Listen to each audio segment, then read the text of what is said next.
Ushobora kuba waribajije niba perversion narcissistique n'idini hari ahantu bihuriye. Niba udukurikiye, menya ko Imana atari yo igukomeretsa cyangwa yagukomerekeje.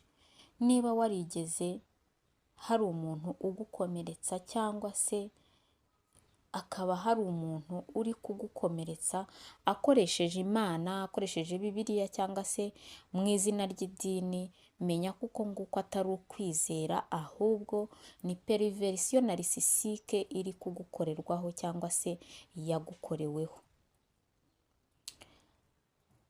Imana tugomba kumenya ko ntago ikoresha ibikangisho, ntikangana, ntago Imana ikoresha iterabwoba, nta nubwo ntihana, ntago ikangisha ibihano, nta nubwo ari Imana igukomeretsa.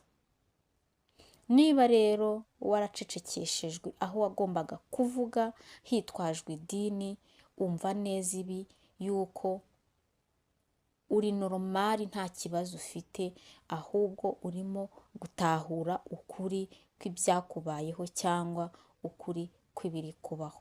Menya yuko no mu itorero aho umuntu adakeka perversion narcissistique ishobora gukorerwamo kandi ikagira impact negative cyane, kubera ko uba ukomerekeye ahantu wari witeze gukirira, aho wari witeze kumererwa neza, aho wari witeze kuba uri kumwe n'abantu muhuje, aho wari witeze kuba uri kumwe n'abantu beza.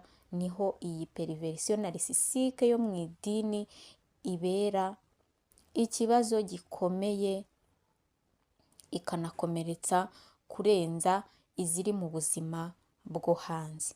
Uyu munsi rero nagira ngo nkubwire ngo umutekano w'umutima wawe ni uw'agaciro kandi ugomba kwitabwaho.